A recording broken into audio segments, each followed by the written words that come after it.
Olá, o coração é o motor que sustenta cada passo, cada treino, cada investida nossa na vida e no esporte também. E no episódio de hoje, a gente está recebendo a doutora Silvia Bueno Garofalo, justamente para falar sobre como cuidar desse órgão vital quando o assunto é esporte. Será que basta estar em forma para garantir o coração saudável? Quais são os sinais de alerta que a gente nunca pode ignorar? Fica com a gente, porque a conversa vai trazer uma nova visão sobre a preparação para a prática esportiva. Doutora Silvia, seja muito bem-vinda. Obrigada, Alberto. É um prazer estar aqui falando sobre esporte. Claro, ótimo. Coração e esporte, tudo Coração junto. e esporte. E antes da gente começar, eu quero só lembrar que esse episódio de hoje faz parte de várias ações da Semana dos Servidores aqui do TRF4, que é uma promoção da Divisão de Gestão de Pessoas e da Divisão de Saúde da nossa Diretoria de Recursos Humanos. Doutora Silvia, vamos começar falando por que o coração, então, merece uma atenção especial quando a gente está falando de prática esportiva. Então, tá. Eu acho que tu começaste super bem falando que o coração é o motor, né? E é uma a analogia que eu faço muito frequentemente com os pacientes é como se fosse um motor hidráulico, né? Uhum. Porque o coração, então, ele, para ter uma ideia, né? Ele é um órgão oco de aproximadamente 200 gramas. Isso vai variar muito de acordo, né, com o tamanho do indivíduo. Então, claro, pessoas menorzinhas têm um coração menor, mais altas como tu vai ter um coração maior. E, em geral, realmente é o tamanho de um punho fechado, de cada um, né, de cada paciente. E ele é capaz, então, de fazer circular por volta de 5 até 6 litros por minuto de sangue dentro dele. É algo bem impressionante. Ele bate em torno de 100 mil vezes por dia. Nossa. E já fizeram uma estimativa, eu não fiz esse cálculo, mas pode, então, bater por volta de 3 bilhões de vezes durante toda a vida. E ele não é um órgão que não para, né? Sim. Diferente de outros órgãos que a gente tem, mas é um órgão que o movimento está sempre em movimento. E essa é a importância dele, porque ele vai trazer todos todo o sangue que foi, digamos, utilizado pelas células, fazer com que esse sangue passe pelos pulmões, seja oxigenado e retorne aos outros órgãos, levando o principal elemento para o funcionamento de todos os nossos sistemas, que é o oxigênio. Então, isso ele é super importante. E na atividade física, onde principalmente a parte muscular vai demandar mais oxigênio, ele vai ter que fazer um trabalho ainda maior. Então, ele tem que estar super bem para poder desempenhar essa função dele. Gente, e assim, então, isso, claro, né? A gente ouviu falar que não adianta eu decidir fazer uma prática esportiva e vou lá e me atiro, né? A gente precisa fazer exames, consultas. Eu queria que tu falasse sobre isso, assim. O que eu preciso... Para um atleta amador, o que ele precisa fazer antes de se jogar numa atividade nova? Exatamente. Então, a gente, claro, tem diferentes níveis de atividade, né? Tem as atividades mais leves, as moderadas, as mais intensas, né? Em geral, as leves e as moderadas, elas são relativamente seguras, né? E aí, quando a gente vai partir para uma atividade mais intensa, como uma maratona, uma atividade competitiva, é outra avaliação. Mas é bem interessante passar por uma avaliação médica antes, ou pelo menos uma avaliação clínica. Muitas academias fazem isso, que é muito interessante, responder um questionário de saúde, né? Principalmente se tem sintomas quando faz alguma atividade, né? Tem algum problema osteomuscular, sente dor no peito quando faz algum esforço, tem falta de ar aos esforços, né? Tem palpitações, são esses principais sintomas, né? Doenças cardíacas. Dor no peito, falta de ar e palpitações. Então, se tem algum desses sintomas, vamos fazer uma consulta com um especialista para realmente descobrir a origem, né, desse sintoma. Então, se tem os sintomas, sempre fazer, né? Porque aí pode ter, em jovens, que é uma grande preocupação, que a gente teve esse evento recente aqui em Porto Alegre, né, na maratona, que teve um jovem que, infelizmente, faleceu durante a prática da atividade física, que é pessoas que nunca tiveram nenhum sintoma e, de repente, tem uma doença de nascimento que se manifestou durante aquele exercício, né? Então, a história também médica... Então, eu já tive histórias de parentes que morreram muito jovens, né? Antes dos 30 anos, que não é o comum. Tem que fazer a avaliação antes. Uhum. Ou seja, não aguarda sintomas, né? Não aguarda Tem que fazer sintomas. uma Então, avaliação. se tiver sintomas, sim. Mas se não tiver, qual é o histórico da família, né? E até da gestação, né? Sim. E o cardiologista é o médico É o mais médico mais adequado. adequado. Tá. Então, eu ia dizer assim, como a gente está dentro da Semana dos Servidores, a gente quis trazer outros servidores para essa conversa também. E eu vou trazer agora o depoimento da Rosane Cunha, que é uma maratonista de aventura. Eu vou colocar aqui para tu escutares, depois a gente vai comentar a respeito. Certo. Vamos lá. O esporte mudou quase tudo na minha vida, bem dizer, né? Não só fisicamente, porque hoje em dia, embora com 57 anos, eu me sinto muito melhor do que quando tinha 40, por exemplo. Porque me trouxe uma qualidade de vida melhor, né? Mas acima de tudo, assim, eu posso dizer que o esporte me trouxe, principalmente a corrida, me ensina diariamente a fazer coisas difíceis. A gente aprende a resiliência. Enfim, que correr não é só sair correndo. A gente precisa ter persistência, precisa ter força de vontade. E como são as coisas na vida. A gente tem que ser resiliente, a gente tem que tentar, enfim, cada dia é um dia. Então, esse foi o depoimento da Rosane. E a Rosane, ela faz um esporte mais radical. Ela faz maratonas de aventura em trilhas, montanhas, enfim. Isso. Esse tipo de atividade, que parece mais intenso, ele requer algum cuidado especial? Então, requer, né? Então, esses pacientes que buscam, e o que ela falou é super legal, né? É dos outros benefícios, não só físicos, do esporte, e que a gente deve sempre estimular os pacientes, vai trazer melhora do humor, né? Da autoestima, do sono, vai buscar hábitos mais saudáveis, né? Quem pratica atividade física vai procurar uma alimentação mais saudável, enfim. Mas esse tipo de atividade... por exemplo, ainda mais esses de aventura que vão para outros lugares, de outras altitudes, tem que, por exemplo, fazer um exame de hemograma. Por quê, né? Porque a gente tem que dosar ali a quantidade de hemácias que a gente tem, que elas que carregam o oxigênio. Sim. E nesses lugares tem menos oxigênio. Então, essa avaliação é importante a gente fazer antes de liberar o paciente, né? Se ele tem uma anemia, por exemplo, uma doença hematológica é doença do sangue, né? A gente vai ter que tratar antes dele poder ir, porque ele realmente pode ter, né, passar mal durante a atividade pela falta de oxigênio. Né? E ele só vai descobrir fazendo o exame. Né? Quando ele está fazendo, né, na sua altitude, o corpo já está adaptado ali, ok, vai mudar de altitude, aí ele pode ter realmente algum sintoma e passar mal. Né? Além disso, tem um exame mais específico para esses tipos de atividade, que são os mais vigorosos, que é o exame cardiopulmonar. O que é esse exame? Ele vai fazer atividade física e junto ele vai colocar uma máscara que vai dosar a capacidade pulmonar dele de fazer as trocas de oxigênio e gás carbônico. Isso, então, a gente vai poder ver se está tudo ok com ele, se ele precisa trabalhar mais a parte respiratória, né? Então, esses pacientes, sim, precisam de uma avaliação mais especial. Não é para todo mundo, né? E assim, tem uma idade que a gente precisa fazer algum exame, consulta prévia? Assim, um adolescente está começando a atividade, filha de um colega aqui. Ele também tem que ter esse mesmo tipo de cuidado. Aí, claro, vai depender da atividade, mas recentemente eu fui procurada por um jovem que ia fazer atividade competitiva de arte marcial, né? Então, sim, é importante a gente avaliar como ele vai começar a competir. Os treinos são muito intensos, há muita demanda cardíaca. A gente precisa fazer pelo menos um eletrocardiograma, porque é um exame simples, é um exame acessível, rápido, barato, e já vai dar informações, por exemplo, se tem uma doença de nascimento, né? Uma doença que provavelmente foi a que causou a morte daquele jovem é uma doença que se chama cardiomiopatia hipertrófica. O que é isso? O coração ele fica como se fosse musculoso, né? E ali é fonte de muitas arritmias malignas. E, às vezes, aquele indivíduo nem tem nenhum sintoma. E o eletrocardiograma consegue detectar. Além do eletro, é claro, né? Eu já fui me adiantando, mas o exame físico, né? Se a pressão está ok, se não tem nenhum som, alteração, quando a gente escuta o coração, que corações alterados, eles podem fazer sons diferentes, que a gente chama de sopro, né?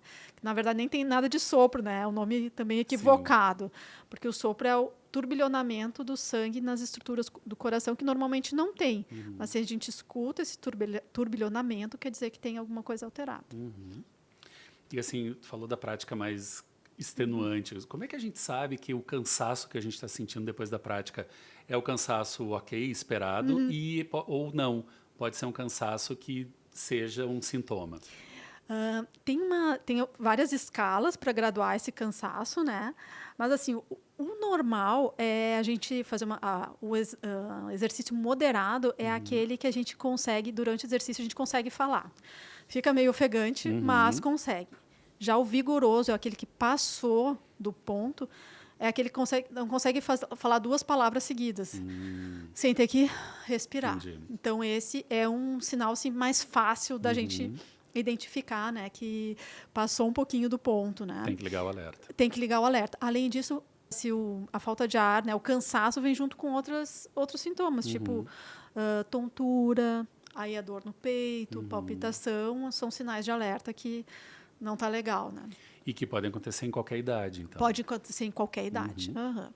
Bom, o depoimento que a gente vai ver agora é do Márcio Jardim, que também é maratonista. Vamos ver o que ele tem para nos contar aqui.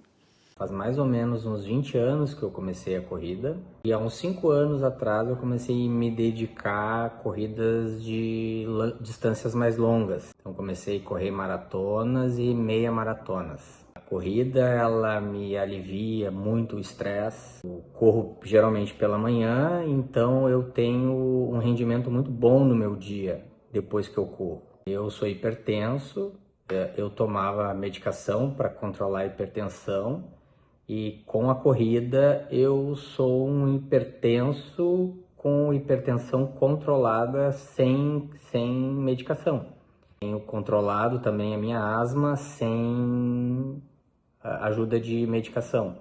A corrida me trouxe muitos benefícios. A gente está sempre se desafiando, sempre indo além, vai além da capacidade que a gente imagina que o nosso corpo tem. A partir da corrida eu comecei a cuidar mais com a minha alimentação, outras atividades físicas de reforço muscular para evitar lesão. É um esporte fácil, né, barato de fazer, acessível a todo mundo que tem saúde para isso. Corrida é o que eu indico como número 1. O depoimento do Márcio traz essa questão, né? Uma atividade acabou levando ele para outras práticas saudáveis para a vida dele. Isso é um dos benefícios da atividade física, Exatamente. Né? 2 coisas que na fala dele me trouxeram. A primeira, a questão da maratona, que é, então, a prática da corrida tem se difundido muito justamente pelo que ele falou, né? É uma atividade relativamente simples, que tu pode fazer em vários lugares, ao ar livre, não custo também, né? É bem mais acessível. E é bem interessante que a gente tem a medicina do esporte e tem a cardiologia do esporte, então que estuda muito os efeitos do exercício físico sobre o nosso coração, sobre o nosso sistema cardiovascular. E, além disso, os efeitos benéficos metabólicos, né? Então, perfeito o que ele falou. A maratona, que é considerado uma atividade física mais vigorosa, ela reduz a pressão, ela também melhora a oxigenação dos tecidos. Os nossos vasos eles ficam mais relaxados, então eles são mais eficientes, né? Ela é mais capaz de evitar cânceres, né? Câncer de mama, câncer de cólon, câncer de próstata. Ou seja, só benefício. O Márcio trouxe uma série de benefícios e tu está reforçando que tem ainda outros além, né? Ainda outros além. E assim, a gente falou então dos exames que devem ser feitos antes do início da prática. Mas uma vez que eu engrenei na minha atividade física, qualquer ela que seja, é importante que eu siga mantendo esse acompanhamento, certo? Exatamente, tem que seguir, né? Para esses pacientes, a gente recomenda pelo menos uma vez ao ano fazer toda a revisão, porque a gente consegue até comparar como é que está o desempenho, né? Através do teste ergométrico ali, né? Que é o teste de esteira, como é que estavam os batimentos, como é que está respondendo a pressão dele, o consumo de oxigênio, se está melhor, como é que está. E, além disso, a gente tem que orientar muito bem eles para se observarem se estão sentindo alguma coisa diferente, né, no corpo. Pô, eu corria 5 quilômetros super bem. Agora, nos 3, eu já começo a sentir um cansaço que eu não sentia antes, né? Isso é um sinal de alerta. Sim. Opa, vamos ver o que aconteceu, né? E tem algum esporte que exige mais cuidado cardiovascular do que outros? Então, esses mais intensos, mais vigorosos, como a maratona, sim. Por quê? Eles têm todos esses benefícios, né? Mas, com o passar do tempo, podem provocar o que a gente chama de coração de atleta, tá? Que, a princípio, é benigno, é reversível. E por que ele acontece? Porque chega muito mais sangue, né, no coração do que no indivíduo que tem uma prática moderada ou mais leve. E o coração do atleta é o que é? Ele aumentado? Ele vai ficar, eu digo, ele é um músculo, né? Uhum. Então é como o nosso músculo, vamos ver, do braço. Se a gente Sim. exercita muito o braço, Vai ele bombar. vai ficar mais, vai né, proliferar. Sim. A gente chama, vai gerar uma hipertrofia, né, do coração, tá? Geralmente quando para, ela reverte, volta ao normal. Mas essa hipertrofia, mesmo que seja transitória, pode gerar mais arritmias, né? Então os atletas têm mais uma arritmia que se chama fibrilação atrial do que pacientes que não praticam atividades mais leves. Então, nesse paciente, a gente tem que ficar mais atento. Sim. E a alimentação e o sono também influenciam diretamente, né? Diretamente, o coração. diretamente. Então, mas é bem interessante, porque quem adota a prática regular de atividade física naturalmente vai buscar, como ele, né, hábitos mais saudáveis, né? Porque se sente melhor com uma alimentação mais natural, mais equilibrada, com, né, um equilíbrio entre carboidratos, né, as proteínas, as fibras. Vai procurar isso, vai ter um sono melhor, porque vai estar mais cansado, então vai ser um sono mais relaxante também, né? A gente ouve falar, às vezes, da tal da morte súbita, que acontece, às vezes, com atletas amadores, né? O que é? Eu queria que tu explicasse que é a morte pra gente. Exatamente. É um nome que fica Sim. confuso, né? Como assim, morte súbita, né? Então, a morte súbita, ela é um evento quando o coração ele para de bater ou por exemplo, alguns tipos de arritmia, elas são tão rápidas. Por exemplo, tinha 270 batimentos por minuto, quanto o normal do coração é por volta de 80, então, né, 4 vezes mais. Ele não consegue encher e esvaziar, né? E aí isso faz com que não circule o sangue, e a gente considera uma parada cardíaca, né? Apesar dele estar se movimentando, ele não está sendo eficiente na função dele. E aí, com isso, não vai sangue para o cérebro, a pessoa perde a consciência. E se não é feito as manobras, né, de massagem cardíaca, com atendimento mais rápido, o desfibrilador, né, que também é bastante conhecido e visto nesses eventos, aí evolui realmente para uma falência cardíaca e o coração para de fato, né? Sim. A gente está falando de várias coisas, etapas importantes que o atleta amador, né, precisa fazer antes de começar a sua atividade. Mas a gente não falou ainda do cardíaco. Esse cardíaco, ele não pode fazer atividade? Claro, é uma pergunta, né, que eu sei que não é, mas como é que a gente faz para o cardíaco, então, seguir a atividade física? Então, é super interessante isso que tu falou, porque nem sempre a gente teve esse pensamento, né? Sim. Eu fiz cardiologia uns 20 anos atrás e lá ainda se começava a falar em atividade física, mas ainda alguns professores meus disseram, olha, teve infarto, não pode mais fazer esforço, né? O máximo uma caminhadinha no plano. Sim. E isso ao longo desses 20 anos, com estudos, né, se viu que não, que o coração, depois do infarto, aí sim que ele precisa, né, voltar ao exercício, que tem muitos benefícios, né, de melhorar a capacidade do paciente, ele vai melhorar a capacidade de respirar, de fazer as suas atividades, de autonomia, né, de funcionalidade, e também reduz os sintomas, né, e além de controlar os fatores de risco que levaram ele para o infarto, né. Então, geralmente, os fatores de risco conhecidos para infarto é pressão alta, colesterol alto, glicose alta, aumento de peso, sedentarismo. Então, a atividade física vai controlar todos esses, né? Então, não tem por que ele não se movimentar. Então, isso mudou muito. Hoje, se recomenda que o paciente que teve infarto volte à atividade física, e a forma mais segura é encaminhá-lo, num primeiro momento, para um serviço que a gente chama de reabilitação cardíaca, né? Então, esses serviços são compostos por um educador físico, um fisioterapeuta, que vão monitorizar esse paciente. Eles têm capacidade e treinamento para isso. Então, vai ser um exercício bem adaptado para a condição daquele paciente e vai evoluindo até que ele consiga completar cargas mais altas, né? E daí sim seja liberado para fazer, né? Para ir para uma academia ou para natação, enfim, o esporte ou a atividade física que ele quiser. Agora tocou num ponto que eu queria chegar. A gente citou os exemplos da maratona, né? A Rosane com a maratona de aventura, o Márcio com a maratona normal, entre aspas. Mas, assim, esse cuidado, essa prevenção, qualquer esporte requer. Então, se eu começar a natação ou jogar tênis, toda a prática esportiva demanda esse cuidado, é isso? Idealmente, né? O que a gente se recomenda, assim, a partir dos 45 anos, sim, né? Pelo menos um eletro e um teste de esteira é o mais recomendado. Sim. E nas outras, pelo menos responder um questionário de atividade, né? Que são questionários bem estabelecidos.